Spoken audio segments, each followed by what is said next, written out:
अष्टम भाव में छिपा है धन, पर वह तपस्या और समझ से मिलता है, लालच से नहीं। नमस्कार, आप देख रहे हैं नक्षत्र दुनिया। और मित्रों, आज के वीडियो में हम बात करेंगे अष्टम भाव और अष्टमेश के विषय में, और ये जानेंगे कि वह कौन से ग्रह होते हैं जो अष्टम भाव में बैठकर आकस्मिक धन लाभ कराते हैं। आकस्मिक धन लाभ से संबंधित 10 सूत्रों पर चर्चा आज के वीडियो में हम करने वाले हैं। यदि आप चैनल पर नए हैं तो चैनल को सब्सक्राइब अवश्य करें। वीडियो ज्ञानवर्धक लगे तो लाइक भी करें। आइए शुरू करते हैं। मित्रों, कुंडली का अष्टम भाव अचानक से प्राप्त होने वाले धन का प्रतिनिधित्व करता है। कुंडली का अष्टम भाव पैतृक संपत्ति, वसीयत, निवेश इत्यादि से प्राप्त होने वाले धन को बताता है। कुंडली का अष्टम भाव ही हमें यह बताता है कि व्यक्ति को शेयर मार्केट इत्यादि में अचानक से लाभ होगा या नहीं, वंशानुगत धन उसे किस रूप में प्राप्त हो सकेगा, गुप्त या रिस्क वाले धन का योग उसकी कुंडली में है या नहीं। इसके अलावा शेयर मार्केट, ज्योतिष, बीमा इत्यादि से संबंधित धन उसे प्राप्त हो सकेगा या नहीं, यह हम कुंडली के अष्टम भाव से जान सकते हैं। तो आज के वीडियो में हम कुछ महत्वपूर्ण सूत्रों के माध्यम से इस बात पर विचार करेंगे कि आपकी कुंडली में अचानक से धन प्राप्ति का योग है या नहीं। आइए विचार करते हैं। मित्रों, अष्टम भाव से संबंधित आज का पहला सूत्र इस प्रकार से है। यदि किसी जातक की कुंडली में लावेश ग्रह अष्टम भाव के अंतर्गत बलवान होकर बैठ जाए तो ऐसी स्थिति में जातक को भारी लाभ कई बार ये करवा देता है, विशेष रूप से गुप्त स्रोतों के माध्यम से। आइए उसे हम उदाहरण पूर्वक थोड़ा समझते हैं। देखिए, वैसे लावेश का मित्रों अष्टम भाव के अंतर्गत जाना सामान्य दृष्टि से ठीक नहीं कहा जाता, क्योंकि ये लाभ भंग योग बनाता है।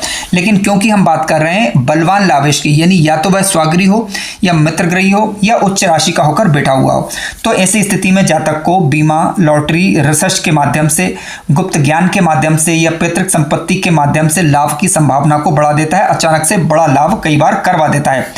इसके अलावा कुंडली के अष्टम भाव के अंतर्गत यदि मान लीजिए लावेश ग्रह आकर बैठता है तो अध्यात्म के माध्यम से या रिसर्च के माध्यम से, यानी कोई आध्यात्मिक क्षेत्र से जुड़ा हुआ कार्य यदि आप कर रहे हैं तो उसके माध्यम से आपको बड़ा लाभ ही करवा सकता है। इसके अलावा रिसर्च इत्यादि का कार्य कर रहे हैं तो उनके माध्यम से भी आपको बड़ा लाभ होने की संभावना को ये बढ़ा देता है।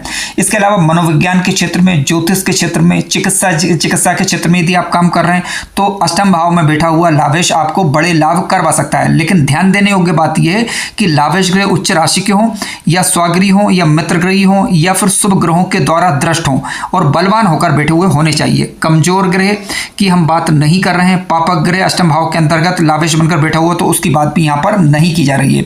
मित्रों, कुंडली के अष्टम भाव के अंतर्गत लावेश ग्रह बलवान होकर बैठते हैं तो जीवन में कुछ बड़े बदलाव करवाते हैं, जिसके कारण जातक करियर के माध्यम से, ठीक है, कोई ना कोई करियर उसका इस क्षेत्र में बन जाता है, जिससे उसे बड़ा लाभ हो जाता है। ठीक है, लावेश ग्रह मान लीजिए अष्टम भाव के अंतर्गत बैठे हुए हैं, बुध और गुरु या शुक्र जैसे शुभ ग्रह यदि हैं तो जातक को गुप्त स्रोतों से जबरदस्त लाभ होता हुआ देखा गया है। ऐसे जातक अच्छे सलाहकार भी हो सकते हैं और जातक की सलाह से दूसरों को लाभ भी होता है और खुद भी अपने ज्ञान के माध्यम से, ज्ञान के प्रचार प्रसार के माध्यम से धन लाभ भी कमाते हैं और नाम, यश और प्रसिद्धि भी कमाते हैं। उदाहरण के लिए मान लीजिए कि आपकी कुंडली में लावेश ग्रह बुध ग्रह बन रहा हो, क्योंकि अष्टम भाव के अंतर्गत मान लीजिए राशि आ रही है मिथुन राशि। अब आप जानते हैं कि मिथुन राशि यदि अष्टम भाव के अंतर्गत आएगी तो कन्या राशि आएगी कुंडली के एकादश भाव के अंतर्गत। अब लावेश यहाँ पर क्योंकि स्वागृही होकर बैठे हुए हैं, यानी बुध ग्रह यहाँ पर लावेश हो सकते हैं। ठीक है, क्योंकि बुध की राशि कन्या राशि होती है और मिथुन राशि होती है, तो लावेश यहाँ पर यदि अष्टम भाव के अंतर्गत आकर बैठेंगे तो स्वागृही होकर बैठे हुए माने जाएंगे। यदि ये बलवान हुए, पापक ग्रहों से दृष्टि आई हो तो नहीं हुए, तो निश्चित रूप से अष्टम भाव में बैठे हुए लावेश आपको अच्छा लाभ ही देंगे। आइए अगले सूत्र पर विचार करते हैं। मित्रों, अष्टम भाव से संबंधित आज का दूसरा सूत्र इस प्रकार से है। यदि किसी जातक की कुंडली के अष्टम भाव में स्वागृही अथवा उच्च राशि के गुरु ग्रह बैठे हुए हों तो जातक को फाइनेंशियल प्लानिंग, रिसर्च से जुड़े मामलों में सफलता देते हैं। इसके अलावा बड़ा फाइनेंशियल लाभ करा सकते हैं। आइए उदाहरण पूर्वक इसे हम समझते हैं।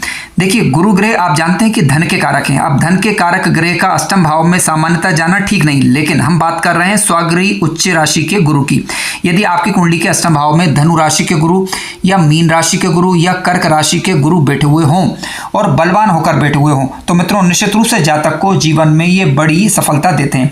क्योंकि आज के वीडियो में हम बात कर रहे हैं धन से संबंधित, तो उसी संदर्भ में सारी चीजों को लेने का प्रयास करेंगे। देखिए, अष्टम भाव के अंतर्गत गुरु मजबूत होकर जाते हैं तो जातक को ज्योतिष के क्षेत्र में, तंत्र, योग, आयुर्वेद और गूढ़ विद्या इत्यादि के क्षेत्र में विशेष सफलता मिलती है और इन्हीं क्षेत्रों से जातक धन लाभ भी अच्छा कर पाता है। आध्यात्मिक क्षेत्रों में ऐसे गुरु जो है जातक को बड़ा लाभ देते हैं। इसके अलावा अष्टम भाव में बैठे हुए गुरु जातक को बीमा, वसीयत से, पैतृक संपत्ति से या अनदेखे स्रोतों से भी कई बार बड़ा लाभ करवा देते हैं। इसके अलावा शेयर मार्केट इत्यादि में यदि आप हैं तो इन क्षेत्रों से भी जातक को अचानक से बड़े लाभ होने की संभावना बन जाती है। हालांकि इस क्षेत्र के लिए कुछ विशेष योगों का देखना अति आवश्यक हो जाएगा। इसके अलावा कुंडली के अष्टम भाव में यदि गुरु महाराज बैठे हुए हों स्वगृह उच्च राशि के होकर तो न केवल जातक के जीवन की रक्षा करेंगे अपितु बड़ी दुर्घटनाओं से बचाने में भी अहम योगदान देंगे। ससुराल पक्ष से ऐसे जातकों को सहयोग मिल पाता है। जातक का जीवन साथी सामान्यतः धार्मिक हो, इस बात की संभावना बन जाती है। इसके अलावा कुंडली के अष्टम भाव के अंतर्गत मित्रों गुरु ग्रह यदि बलवान होकर बैठते हैं तो ये बताते हैं कि जातक ने पिछले जन्म में अच्छे कर्म किए थे जिसके कारण इस जीवन में वर्तमान में वह उसको सुरक्षा प्रदान कर रहे हैं। यानी पिछले जन्मों के अच्छे कर्मों के कारण कुंडली के अष्टम भाव में स्वगृह या उच्च राशि के गुरु आपको प्राप्त हुए जिसके कारण आपकी बहुत बड़े संकटों से वह रक्षा कर रहे हैं, ऐसा आपको समझना चाहिए। आइए अगले सूत्र पर चर्चा करते हैं। मित्रों अष्टम भाव से संबंधित आज का तीसरा सूत्र इस प्रकार से है। यदि कुंडली के अष्टम भाव में शुक्र और बुध की युति बनी हुई हो और दोनों ग्रह बलवान हो और योग कारक हो तो ऐसी स्थिति में यह युति व्यापार और विलासिता से क्योंकि जुड़ी हुई है और निश्चित रूप से इन क्षेत्रों के माध्यम से आपको एक बड़ा धन लाभ ये करा पाती क्योंकि यह भी एक प्रकार का धन योग बनता है। अष्टम भाव के अंतर्गत बना हुआ है तो अचानक से धन लाभ कराता है। शुक्र धन और विलासिता और व्यापार से जुड़ा है। बुद्धि और गणना से संबंधित ग्रह बुध ग्रह, जब दोनों ग्रह एक साथ में बैठेंगे तो व्यापार के माध्यम से, बैंकिंग के माध्यम से, स्टॉक्स के माध्यम से, लग्जरी सेक्टर इत्यादि के माध्यम से आपको बड़ी सफलता दिलवा सकते हैं। ध्यान देने योग्य बात है मित्रों कि कन्या, तुला, वृषभ, मिथुन राशि में यह युति हो तो परिणाम और अधिक प्रभावी हो जाता है, यानी ज्यादा अच्छा लाभ आपको देखने को मिल सकता है। अष्टम भाव के अंतर्गत यदि इन ग्रहों की युति बनती है तो देखिए अष्टम भाव में शुक्र और बुध की युति आपको बहुत सारे क्षेत्रों से लाभ कराने की क्षमता देती है। विशेष रूप से यदि देखा जाए तो रचनात्मक क्षेत्रों से भी आपको लाभ मिल सकता है। शेयर मार्केट इत्यादि के माध्यम से भी कई बार लाभ मिल जाता है यदि शुक्र बुध शुभ स्थिति में हो। ठीक है, रहस्यमय ज्ञान, ज्योतिष, लेखन, डिजाइनिंग, फैशन से जुड़े कार्यों से, सौंदर्य से जुड़े कार्यों से धन लाभ करा देता है। व्यापार का प्रतिनिधित्व करता है क्योंकि बुध ग्रह तो इन चीजों से भी आपको बड़ा लाभ करवाता है। लेखन क्षेत्र से, ज्योतिषी यदि आप हैं वहां से, सलाहकार यदि आप हैं तब भी, वकील यदि आप हैं या कोई ब्रांड एम्बेसडर है या शेयर मार्केट इत्यादि में है या सेल्स में है, वहां से भी आपको अचानक से बड़ा लाभ होने की संभावना बन जाती है। इसके अलावा ससुराल पक्ष से भी आपको जो है अच्छा लाभ ये युति करा सकती है। सृजनात्मक कार्यों से यदि आप जुड़े रहते हैं, लेखन, संगीत, कला, एक्टिंग इत्यादि में यदि आपकी रुचि है तो उन चीज़ों से भी शुक्र और बुध की यह युति आपको बड़ा लाभ दे सकती है। अब ध्यान देने योग्य बात यह है कि कोई भी ग्रह कम से कम नीच अवस्था का ना हो, जैसे कि शुक्र ग्रह कन्या राशि के और बुध ग्रह की बात करें तो मीन राशि के ना हो और किसी भी खराब ग्रह की दृष्टि इस युति पर ना हो। ठीक है, खराब ग्रह की दृष्टि ना हो और कोई खराब ग्रहों के से दृष्टि या युति, यानी ये युति नहीं होना चाहिए। यदि ऐसा होता है तो ऐसी स्थिति में फिर शुभ जो प्रभाव रहते हैं मित्रों उनमें कमी देखी जाती है। मित्रों आज का चौथा सूत्र इस प्रकार से है। यदि कुंडली के अष्टम भाव का स्वामी यानी अष्टमेश अपनी नीच राशि में हो लेकिन उसका नीचत्व यदि भंग हो जाए और उस पर बृहस्पति की दृष्टि हो तो जातक के जीवन में बड़ी वित्तीय कठिनाइयों के बाद जबरदस्त उसका उत्थान होता है। आइए इसे हम उदाहरण पूर्वक जानते हैं। देखिए समझने के लिए मैंने मित्रों यहाँ पर एक कर्क लग्न की कुंडली का सहारा लिया है। अब कर्क लग्न की कुंडली में आप जानते हैं कि अष्टमेश बनते हैं शनि ग्रह जो कि नीच राशि के होकर कुंडली के दसम भाव के अंतर्गत बैठ गए हैं। अब क्योंकि अष्टम भाव के स्वामी यानी शनि जो कि नीच राशि के हैं इन पर मंगल की 8वीं दृष्टि पड़ रही है। अब मंगल जो कि कुंडली के तीसरे भाव के अंतर्गत बैठे हुए हैं अपनी 8वीं दृष्टि से शनि को देख रहे हैं, यानी शनि का नीचत्व वह भंग कर रहे हैं। अब गुरु ग्रह धन भाव में बैठकर अपनी 9वीं दृष्टि से शनि को देख रहे हैं, यानी अष्टमेश शनि पर जो कि नीच राशि के थे उनका नीचत्व भंग हो गया है और गुरु ग्रह की 9वीं दृष्टि शनि महाराज पर पड़ रही है। तो ऐसे व्यक्ति अपने जीवन में अचानक से बड़ी विपत्ति के बाद बहुत बड़ा उत्थान पाते हैं, यानी जीवन में बहुत बड़ी तरक्की पाते हैं, बहुत बड़ा धन लाभ ऐसे जातकों के जीवन में प्रायः देखा जा सकता है, यानी ये अचानक से होने वाला एक बड़ा लाभ है। अब देखिए जब अष्टमेश का नीचत्व मित्रों भंग होता है तो इसका संभावित फल कुछ इस प्रकार से होता है। आध्यात्मिक क्षेत्रों की यदि हम बात करें तो तंत्र मंत्र यंत्र ध्यान इत्यादि में जातक की उन्नति होती है, अचानक से धन लाभ मिलता है जातक को, बीमा शेयर मार्केट इत्यादि से लाभ मिलता है, जीवन साथी की मदद से जातक इस प्रकार के समस्याओं से उबर जाते हैं। इसके अलावा मानसिक शक्ति की यदि हम बात करें तो संकट काल में निर्णय लेने की इस प्रकार के जातकों के अंदर असाधारण क्षमता रहती है। जीवन की यदि हम चुनौतियों की बात करें तो हाँ निश्चित रूप से जीवन में चुनौतियां रहेंगी लेकिन जातक को उसका समाधान भी मिल पाएगा।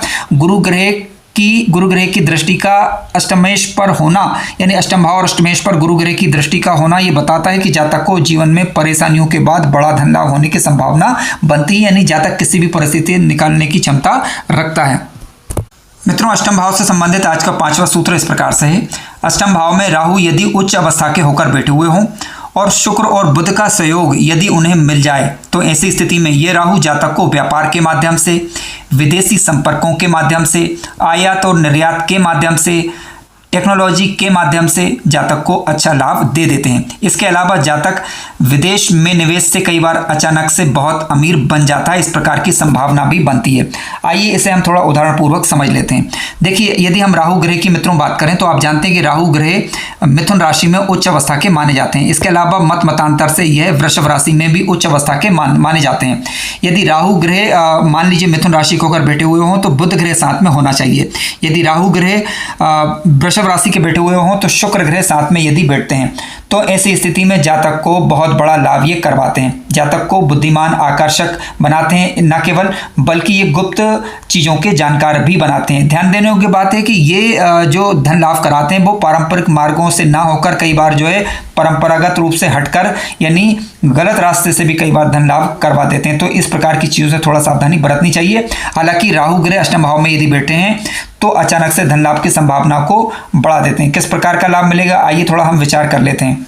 देखिए, अष्टम भाव में मित्रों राहु ग्रह यदि बैठेंगे, उच्च राशि के होकर यदि बैठे हुए हैं तो जातक को गूढ़ ज्ञान के माध्यम से, रिसर्च के माध्यम से, ठीक है, धन लाभ कराते हैं। बीमा, शेयर इत्यादि के माध्यम से जातक को धन लाभ करा देते हैं। शुक्र और बुध का यदि इन्हें सहयोग मिल जाता है तो अब देखिए, बुध और राहु यदि साथ में मिलते हैं तो जातक को बुद्धिमान और चालाक बनाएंगे। जातक रणनीतिकार होगा और सोच से समझे ढंग से कार्य करेगा। उनके माध्यम से जातक सफलता प्राप्त कर पाएगा। गुप्त व्यापार के माध्यम से, डिजिटल मार्केटिंग के द्वारा, इसके अलावा नौकरियों के माध्यम से, इन्वेस्टिगेशन के माध्यम से, यानी रिसर्च के माध्यम से शुक्र राहु की युति यदि बन रही हुई और यह धनकारक बन रही है तो ऐसी स्थिति में जातक को फैशन, डिजाइनिंग, फिल्म, मनोरंजन इत्यादि के क्षेत्र में लाभ देती है। उन चीज़ों से लाभ भी करवाती है। इसके अलावा बुध शुक्र दोनों का सहयोग मान लीजिए मिल जाता है तो जातक गुप्त बातों को समझने वाला होता है, तेज तर्राट होता है। इसके अलावा अच्छा कम्युनिकेटर होता है।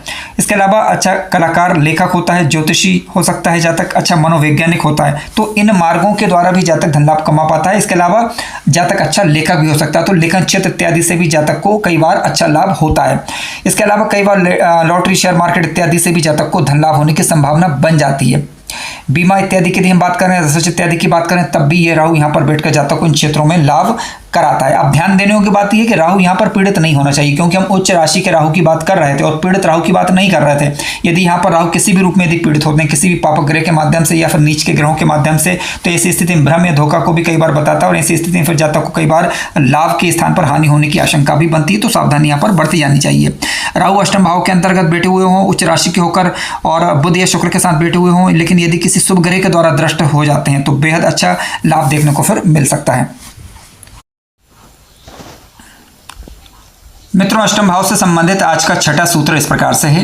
यदि किसी जातक की कुंडली में अष्टम भाव, द्वितीय भाव और लाभ भाव के स्वामियों का त्रिकोण बन जाए, फिर से सुनिए, यदि किसी जातक की कुंडली में अष्टम भाव, द्वितीय भाव और एकादश भाव के स्वामियों का त्रिकोण बन जाए, या फिर अष्टमेश, एकादश यानी लाभेश ग्रह और द्वितीय ग्रह आपस में दृष्टि संबंध बना लें या आपस में राशि परिवर्तन कर लें, तो ऐसी स्थिति में भी जातक को बहुस्तरीय स्रोतों से धन लाभ होने की संभावना बन जाती है, यानी जातक को बड़ा लाभ होने की संभावना बनती है। आइए इसे हम उदाहरण पूर्वक समझ लेते हैं। देखिए, मान लीजिए आपकी कुंडली में धनेश ग्रह कुंडली के लाभ भाव के अंतर्गत बैठ जाते हैं और लाभेश ग्रह कुंडली के धन भाव में बैठ जाते हैं, और इसके अलावा अष्टमेश ग्रह मान लीजिए द्वितीयेश को देख रहे हों, या फिर द्वितीयेश ग्रह अष्टमेश को देख रहे हों, या एकादश भाव का स्वामी अष्टम भाव के स्वामी को देख रहा हो, अष्टम भाव का स्वामी एकादश भाव के स्वामी को देख रहा हो, यानी आपस में इनका तीनों का दृष्टि संबंध बन जाए या युति संबंध बन जाए, तो ये शुभ परिणामदायक होता है। जातक को पैतृक संपत्ति, निवेश, बिजनेस इत्यादि के माध्यम से धन लाभ होता है। इसके अलावा गुरु और शुक्र की दृष्टि भी यदि इन भावों के स्वामियों पर पड़ जाए तो निश्चित रूप से जातक अपने जीवन काल में अथाह धन संपत्ति अर्जित कर सकता है और धन सत्ता के शिखर तक पहुंचने की क्षमता ऐसे जातक रखते हैं। हालांकि ऐसी स्थिति में जातक को देखना चाहिए कि उसकी कुंडली का लग्नेश ग्रह कितना मजबूत है, क्योंकि किसी भी प्रकार के शुभ योगों का लाभ लेने के लिए लग्नेश का बलवान होना जरूरी है और शुभ ग्रहों की दशाएं समय पर आना आवश्यक हो जाती है। मित्रों, अष्टम भाव से संबंधित आज का 7वां सूत्र इस प्रकार से है। यदि किसी जातक की कुंडली में अष्टम भाव या अष्टमेश की बलवान स्थिति हो तो इसका मतलब यह है कि अष्टमेश यदि नवांश कुंडली के अंदर उच्च राशि का होकर बैठा हुआ हो या स्वराशि का होकर बैठा हुआ हो और त्रिकोण के भावों में हो तो यह मूल कुंडली के योगों को सशक्त करता है। तो इसका लाभ यह होता है कि जातक को आध्यात्मिक लाभ तो मिलता ही मिलता है, साथ साथ धन का लाभ भी अच्छा मिलता है, वित्तीय स्थायित्व ये स्थिति प्रदान करती है। अब नवांश कुंडली हम देखते क्यों? देखिए, नवांश कुंडली हम तब देखेंगे, मान लीजिए आपकी कुंडली के अष्टम भाव के स्वामी की स्थिति लग्न कुंडली यानी D1 चार्ट के अंदर अच्छी ना हो और अष्टमेश की स्थिति कुंडली के अंदर अच्छी ना हो, तो ऐसी स्थिति में आप D9 चार्ट यानी जिसको नवांश कुंडली बोलते हैं उसे देखिए। उसमें अष्टम भाव का स्वामी ग्रह यदि बलवान हुआ और इसके अलावा अष्टम भाव पर शुभ ग्रहों का प्रभाव हुआ तो भी ऐसे जातकों को अच्छा धन लाभ जीवन काल में होता है। जातक अपने जीवन में अच्छी धन संपत्ति अर्जित कर पाते हैं, ऐसा समझना चाहिए। मान लीजिए आपकी कुंडली के D1 चार्ट यानी लग्न कुंडली के अंतर्गत और D9 चार्ट यानी नवांश कुंडली के अंतर्गत दोनों में ही अष्टम भाव और अष्टमेश की स्थिति यदि बलवान है तो और अष्टम भाव के स्वामी या अष्टमेश के साथ धन दायक ग्रहों का संबंध बन रहा है। धनदायक ग्रह कौन से होते हैं? जैसे कि धनेश और लावेश या गुरु, इनका संबंध यदि अष्टमेश अष्टम भाव से बन रहा है, शुभ स्थिति में बन रहा है D1 और D9 चार्ट के अंदर, तो इसका मतलब यह है कि जातक के जीवन में उसे अच्छा धन लाभ हो पाएगा, आकस्मिक रूप से धन लाभ हो पाएगा, ऐसा समझना चाहिए। आइए अगले सूत्र पर विचार करते हैं। मित्रों, अष्टम भाव से संबंधित आज का 8वां सूत्र इस प्रकार से है। यदि अष्टम भाव पर बृहस्पति की पूर्ण दृष्टि पड़ती है तो यह दृष्टि विशेष शुभ मानी जाती है और जब यह अष्टम भाव पर गुरु महाराज दृष्टि डालते हैं तो जातक को गुप्त धन, सुरक्षा, आर्थिक सुरक्षा विशेष रूप से और सत्कर्म से प्राप्त होने वाला धन प्राप्त होता है। और ऐसी स्थिति में यह योग जातक को सुरक्षित और नैतिक धन स्रोतों से उन्नति देता है। विशेष रूप से हेरिटेज बिजनेस इत्यादि के माध्यम से, इंश्योरेंस इत्यादि के माध्यम से जातक को बड़ा धन लाभ होता है। आइए इसे हम थोड़ा उदाहरण पूर्वक जान लेते हैं। देखिए, आप सभी जानते हैं कि गुरु के पास 3 दृष्टियां होती हैं, 5वीं, 7वीं और 9वीं। यदि गुरु ग्रह कुंडली के चतुर्थ भाव में बैठेंगे तो अपनी पंचम दृष्टि से अष्टम भाव को देखेंगे। यदि धन भाव में बैठेंगे तो अपनी 7वीं दृष्टि से धन भाव को देखेंगे। यदि 12वें भाव में बैठेंगे तो अपनी 9वीं दृष्टि से अष्टम भाव को वह देख पाएंगे। अब इन दृष्टियों का प्रभाव थोड़ा अलग अलग होता है, उसे भी हम थोड़ा सा जान लेते हैं। देखिए, मान लीजिए कि गुरु ग्रह की 5वीं दृष्टि कुंडली के अष्टम भाव पर पड़ रही है, तो 5वीं दृष्टि पड़ रही है गुरु की, तो इसका मतलब यह होता है कि जातक को गुप्त ज्ञान, ज्योतिष, तंत्र, मनोविज्ञान इत्यादि के क्षेत्र में सफलता मिल सकती है और इन क्षेत्रों से अच्छा धन लाभ उसे हो सकता है। संतान पक्ष की दृष्टि की यदि हम बात करें तो यहां से जातक को गोपनीय सहयोग मिल सकता है। मानसिक रूप से परिपक्व ऐसा जातक होता है। डर और भ्रम जो रहते हैं वह उसके दबे हुए रहते हैं, इनमें कमी देखी जाती है। यदि मान लीजिए गुरु ग्रह अपनी 7वीं दृष्टि से अष्टम भाव को देखते हैं तो ऐसी स्थिति में विवाह के बाद जातक के जीवन में सुधार होगा और इसके अलावा सहयोग मिल पाएगा जीवन साथी का। जातक संयमी रहेगा, जीवन साथी के से गुप्त रूप से धन लाभ होगा, आध्यात्मिक मार्गदर्शन मिल सकता है। इसके अलावा संबंधों में मधुरता बनी रहेगी। गुरु की 9वीं दृष्टि यदि कुंडली के अष्टम भाव पर पड़ रही है तो इसका मतलब यह है कि पिछले जन्मों के शुभ कर्म के कारण, सक्रिय होने के कारण जातक को बड़ा लाभ होता है और इसके अलावा जातक को धर्म, तपस्या, योग और साधना इत्यादि में रुचि हो, इनसे जातक को लाभ होता है। इसके अलावा भाग्य से जुड़े क्षेत्र जैसे कि बीमा, निवेश इत्यादि के माध्यम से भी अचानक से बड़ा लाभ होने की संभावना बन जाती है। मित्रों, अष्टम भाव से संबंधित आज का 9वां सूत्र इस प्रकार से है। यदि किसी जातक की कुंडली में अष्टमेश का और दशमेश का राशि परिवर्तन हो या अष्टमेश और दशमेश युति प्रभाव में हो, लेकिन युति में हो तब इन पर किसी शुभ ग्रह की दृष्टि हो, तो ऐसी स्थिति में यह जातक को अचानक से परिवर्तन करवाकर बड़ा आर्थिक लाभ दे सकती है। आइए हम इसे उदाहरण पूर्वक जान लेते हैं। देखिए मित्रों, अष्टमेश जब कुंडली के दशम भाव के अंतर्गत बैठा हुआ हो, यानी कोई भी ग्रह आपका हो सकता है। अष्टमेश यदि दशम में बैठा हुआ हो तो दशमेश ग्रह कुंडली के अष्टम भाव के अंतर्गत होना चाहिए, या फिर अष्टमेश और दशमेश की युति केंद्रीय त्रिकोण में हो तो ऐसी स्थिति में इस युति पर किसी शुभ ग्रह की दृष्टि हो तो जातक के करियर में अचानक से बड़ा परिवर्तन आता है जो उसे अभूतपूर्व सफलता की ओर ले जाता है, यानी बड़े रूप से लाभ देता है। विशेष रूप से रिसर्च इत्यादि के क्षेत्र में, ट्रेडिंग के माध्यम से, स्टार्टअप के माध्यम से जातक को असाधारण सफलता प्राप्त हो सकती है और जातक किसी ऐसे क्षेत्र में रिस्क लेने वाले क्षेत्र में जिसमें रिस्क हो वहां से लाभ कमा पाता है। लेकिन ध्यान देने योग्य बात यह है कि कोई भी ग्रह नीच अवस्था का नहीं होना चाहिए, ये ध्यान रखिएगा, और किसी शुभ ग्रह की दृष्टि इस युति पर पड़ना चाहिए। यदि इस प्रकार का युति बन रही हो, यानी अष्टमेश और दशमेश की युति यदि किसी शुभ भाव के अंदर बन रही हो तो इस पर किसी शुभ ग्रह की दृष्टि होना अति आवश्यक है और अष्टम भाव पर भी किसी खराब ग्रह का प्रभाव नहीं होना चाहिए, तभी इस युति का अच्छा लाभ मिल सकता है। मित्रों, आज का 10वां सूत्र इस प्रकार से है। यदि किसी जातक की कुंडली में अष्टमेश ग्रह केंद्र के स्थानों में, यानी पहले, चौथे, 7वें या 10वें भाव में स्थित हो और किसी योग कारक ग्रह के साथ बैठा हुआ हो तो जातक को बड़ा वित्तीय लाभ देता है। बड़ा आर्थिक लाभ देता है। विशेष रूप से जातक जब अपने जीवन में परिवर्तन लाता है तो ये परिवर्तन ही विशेष रूप से उसकी बड़ी संपत्ति का कारण बनता है। आइए इसे हम उदाहरण पूर्वक समझ लेते हैं। देखिए, समझने के लिए मैंने यहाँ पर एक तुला लग्न की कुंडली का सहारा लिया। अब आप जानते हैं कि तुला लग्न की कुंडली में अष्टमेश ग्रह बनते हैं, शुक्र ग्रह, जो कि लग्नेश भी हैं। अब लग्नेश ग्रह यदि लग्न के अंतर्गत मित्रों बैठ जाएंगे तो निश्चित रूप से ये बड़ा ही शुभ योग माना जाएगा। लेकिन क्योंकि हम बात कर रहे हैं अष्टमेश की, क्योंकि अष्टमेश ग्रह यहाँ पर लग्न में बैठे हुए हैं तो स्वगृही होकर बैठे हुए हैं, यानी स्वयं की राशि में बैठे हुए हैं। तो कोई भी अष्टमेश ग्रह जब केंद्र के किसी भी भाव के अंतर्गत बैठा हुआ हो तो ये देख लें कि वह या तो स्वगृही होकर बैठे हुए हों, या मित्रगृही होकर बैठे हुए हों, या उच्च राशिक होकर बैठे हुए हों। ठीक है, क्योंकि अष्टमेश ग्रह यदि किसी भाव के अंतर्गत बैठता है तो उस भाव से संबंधित कोई ना कोई हानि अवश्य करता है। इसलिए हम बात कर रहे हैं कि अष्टमेश ग्रह केंद्र के भाव में अंदर यदि बैठा हुआ हो तो स्वगृही होकर, मित्रगृही होकर या उच्च राशि का होकर बैठा हुआ होना चाहिए। इसके अलावा किसी शुभ ग्रह की दृष्टि होना चाहिए, जैसे कि गुरु ग्रह इस लग्न की कुंडली में, यानी तुला लग्न की कुंडली में गुरु हालांकि योग कारक नहीं होते, लेकिन गुरु की दृष्टि सदा शुभ फलदायी होती है। तो गुरु की दृष्टि से शुक्र ग्रह यहाँ पर दृष्ट हैं, तो शुक्र ग्रह यहाँ पर लग्नेश भी बन गए हैं और अष्टमेश भी बन गए हैं। तो जातक को अपने जीवन में ये बड़ा लाभ, आर्थिक लाभ अवश्य ही देंगे। जातक अपने जीवन में विशेष रूप से तरक्की अर्जित करेगा, ऐसा समझना चाहिए। मित्रों, कार्यक्रम ज्ञानवर्धक लगा हो तो लाइक करें, चैनल पर नए हो तो सब्सक्राइब भी करें। धन्यवाद।